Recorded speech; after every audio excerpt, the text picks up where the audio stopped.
بسم اللہ الرحمن الرحیم۔ السلام علیکم ورحمۃ اللہ وبرکاتہ۔ سیدنا عبداللہ بن عمر بن عاص سے مروی ہے، وہ کہتے ہیں میں رسول اللہ صلی اللہ علیہ وآلہ وسلم سے جو چیز سنتا تھا اس کو یاد کرنے کی ارادے سے لکھ لیتا تھا، لیکن قریشوں نے مجھے ایسا کرنے سے منع کر دیا اور مجھے کہا کہ تو رسول اللہ صلی اللہ علیہ وآلہ وسلم سے سنی ہوئی ہر بات لکھ لیتا ہے، جبکہ آپ صلی اللہ علیہ وآلہ وسلم تو ایک بشر ہیں اور غصے اور خوشی دونوں حالتوں میں آپ صلی اللہ علیہ وسلم گفتگو کرتے ہیں۔ چنانچہ میں لکھنے سے رک گیا اور رسول اللہ صلی اللہ علیہ وآلہ وسلم کو یہ بات بتلا دی تو آپ صلی اللہ علیہ وآلہ وسلم نے فرمایا تو لکھ، اس ذات کی قسم کہ جس کے ہاتھ میں میری جان ہے مجھ سے صرف حق بات ہی نکلے گی۔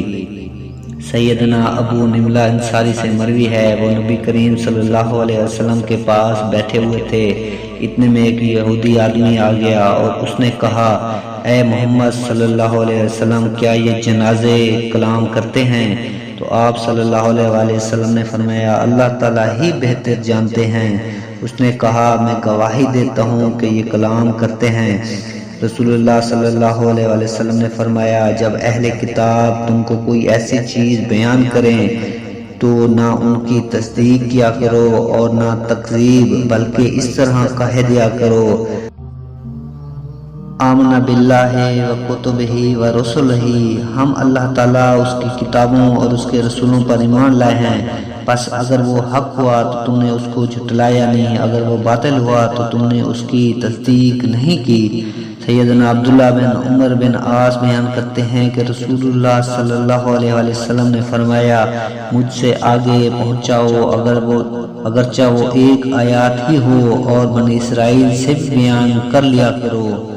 اس میں کوئی حرج نہیں ہے، اور جس نے مجھ پر جان بوجھ کر جھوٹ بولا وہ اپنا ٹھکانہ جہنم سے تیار کر لے۔ سیدنا علی رضی اللہ تعالیٰ عنہ بیان کرتے ہیں کہ رسول اللہ صلی اللہ علیہ وسلم نے فرمایا اگر مجھے اپنی امت پر مشقت ڈالنے کا خطرہ نہ ہوتا تو میں ان کو ہر نماز کے ساتھ مسواک کرنے کا حکم دیتا اور نماز عشاء کو رات کے پہلے 1/3 حصے تک مؤخر کر دیتا۔ اس کی وجہ یہ ہے کہ جب رات کا پہلا 1/3 حصہ گزرتا ہے تو اللہ تعالیٰ آسمان دنیا پر نزول فرماتے ہیں اور طلوع فجر تک یہیں رہتے ہیں۔ اس دوران میں ایک کہنے والا کہتا رہتا ہے کیا کوئی سوال کرنے والا ہے کہ اس کو دیا جائے، کوئی دعا کرنے والا ہے کہ اس کو جواب دیا جائے،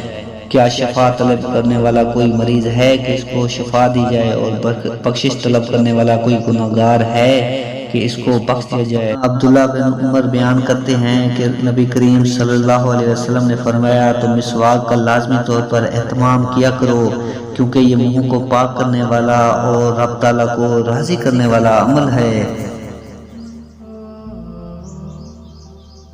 سیدنا ابو بکر صدیق سے مروی ہے کہ رسول اللہ صلی اللہ علیہ وسلم نے فرمایا مسواک کرنا منہ کو پاک کرنے والا اور رب تعالیٰ کو راضی کرنے والا ایک بہت پیارا عمل ہے۔